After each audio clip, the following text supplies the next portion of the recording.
There have been debates over house division in astrology for it seems like hundreds of years because we can't quite figure out a,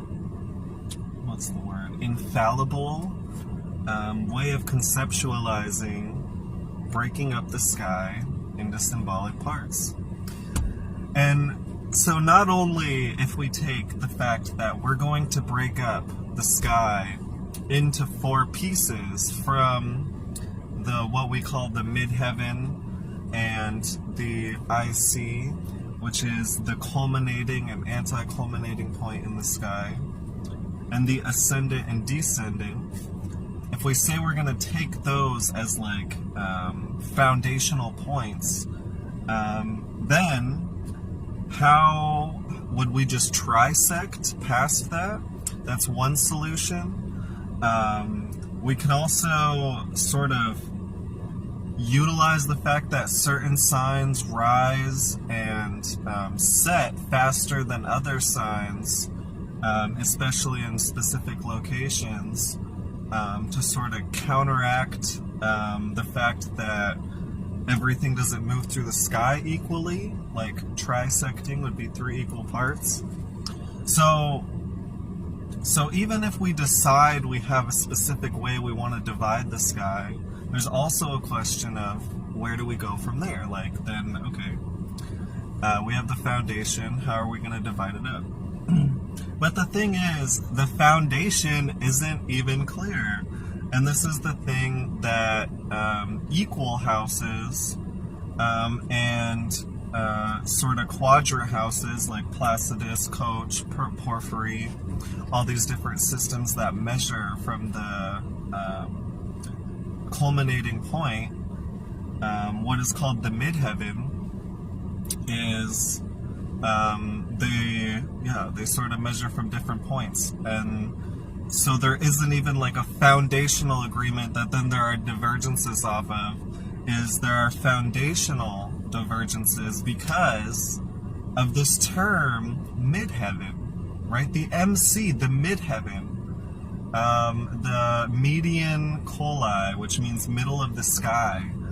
I don't know if I pronounced it right, but I know that's what it means. So the thing about the middle of the sky is there are 2 middles of the sky that each of these house systems or these foundations are measuring off of, right? So if we're going in a quadrant-based approach, right, which isn't just 270 or 90 degrees away from the ascendant, right, we're looking for that point that we is sometimes called the MC, right, which is the culminating point. And this is the point that's directly south, right? Now, the thing about this point is, although it is the culminating point, it's not the middle of the ecliptic in the sky. Okay, so that means that a star can be at this midheaven or the middle of the sky, right? While there could be, say it's like right here, well, there could be another star right here and another star right here, and you can see that the path of the ecliptic is off from that star. So although it's culminating, because of the fact that the ecliptic is oblique from the equator, that doesn't mean that it's in the middle of the sky, but it is in the middle of its transit through the sky. So although at the moment the view of the solar system is such that other stars could be in the middle of the ecliptic as we see it, where the solar system, all the planets on the solar system's path as we see it, although it's not on the middle of that apparent path, it's in the middle of its path, right? And so what would be the middle of the sky, right? Well, the middle, in terms of what is the middle point in the ecliptic as we're viewing it, would be 90 degrees or 270 degrees from the ascendant, which an equal house system would measure. So what do you mean by midheaven? What do you mean by middle of the sky, right? Are we talking about the middle of a planet's cycle? in terms of its being in the day or being in the skies, right? Being visible? Is it in the middle part of its visible cycle? Excuse me. Or are we talking about when it's highest in the sky and in the middle of that ecliptic? Because that's another thing that the middle point of the ecliptic also has as the futures. It's the highest, though it's not always the culminating point, right? So this can happen, especially if this is from the northern perspective. I live here in Fairbanks, in Alaska, and since I'm in Alaska so far north, the little nuances in how the ecliptic lines up with, like, say, how drastically north the sun seems to rise in Cancer season, or how far south it seems to rise during now, a little in Capricorn season, right, coming into Aquarius season. It's really dramatic, right? We get really dramatic shifts here. So you would really see the appearance of it. And so what happens is when Aries rises, it rises due east. But then because Cancer rises so far north, once Aries gets to the south and it's at its culminating point, there's so much of the ecliptic still towards the east. That's still the middle of the ecliptic is in the southeast. And by the time Cancer gets to its culminating point, we have Libra rising and everything's equal. Now the culminating point at Cancer is also the middle of the sky.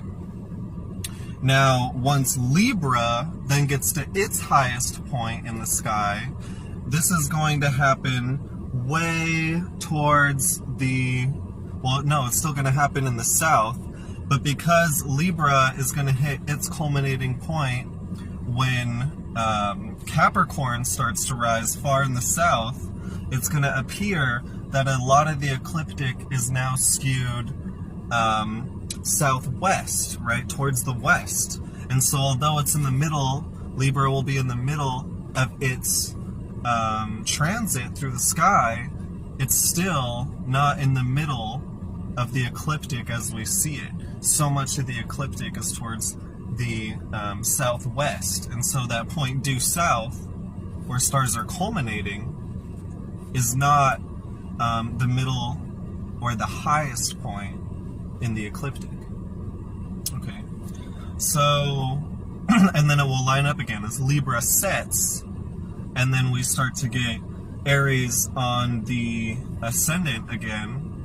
Then Capricorn will be at its highest point and culminate at the south point. Everything will line up at those equinox points when they're rising and setting, such that the house systems would tell you the same thing,